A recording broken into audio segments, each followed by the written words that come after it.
Hello, আমি মিলি সরকার Bengali urban kitchen থেকে বলছি। আজকে আমি বানাবো সম্পূর্ণ নিরামিষ একটা ডিশ, সেটা হচ্ছে আরবি বা কাটি কচুর তরকারি। আপনি এখনও যদি আমার চ্যানেলটাকে সাবস্ক্রাইব না করে থাকেন, প্লিজ সাবস্ক্রাইব করবেন আর বেল আইকনটা টিপুন, তাহলে নতুন কোনো ভিডিও আপলোড হলে আপনি তার নোটিফিকেশনটা পেয়ে যাবেন। আসুন এবার শুরু করা যাক।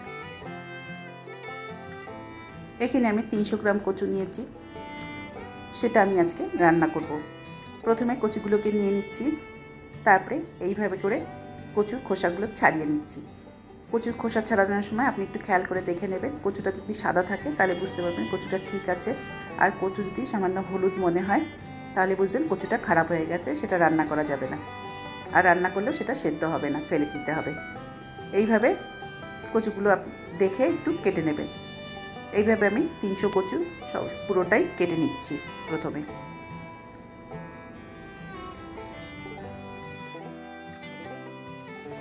এরপরে এগুলোকে ভালো করে ধুয়ে জল ঝরিয়ে নিয়েছি।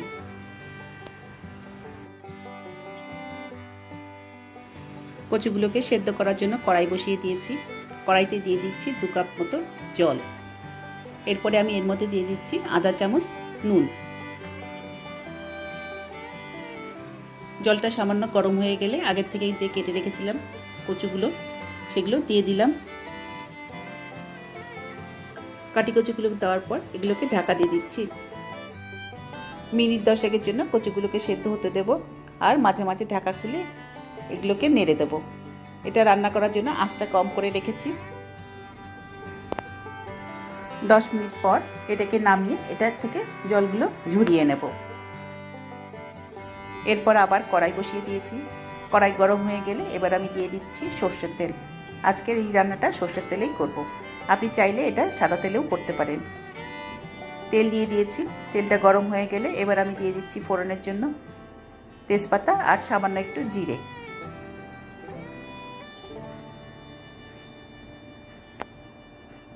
এগুলো ফুটে উঠলে এরপরে আগের যে জল ঝরিয়ে রেখেছিলাম কচুটা, সেগুলো দিয়ে দিলাম। কাটি কচুগুলো দিয়ে খুব ভালোভাবে এগুলোকে ভাজতে থাকবো। তারপরে আমি এর মধ্যে দিয়ে দেবো এবার নুন 1 চামচ, আর দেবো হলুদ গুঁড়ো, সেটা দেবো আধা চামচ, দিয়ে এগুলোকে খুব ভালো করে ভেজে নেব।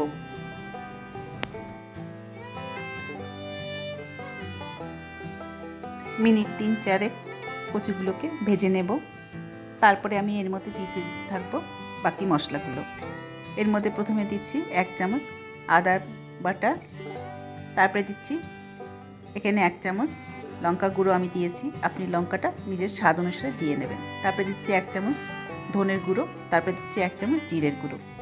এগুলো দেওয়ার পরে আবার কচুগুলোকে খুব ভালো করে মশলার সাথে ভেজে নেব।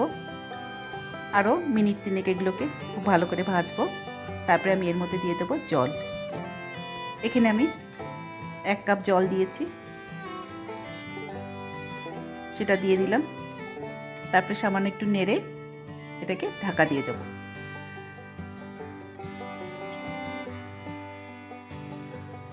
মিনিট 5 ঢাকা দিয়ে রান্না হতে দেব। তারপরে ঢাকা সরিয়ে এবার আমি এর মধ্যে দিয়ে দেবো 1 চামচ গরম মশলার গুঁড়ো। গরম মশলার গুঁড়োটা দেওয়ার পরে সামান্য একটু নেড়ে দেব। তারপরে আবার ঢাকা দিয়ে দেব, যাতে গরম মশলার গন্ধটা পুরো সবজিটার মধ্যে এসে যায়। মিনিট 2 ঢাকা দিয়ে রাখবো। তারপরে ঢাকা সরিয়ে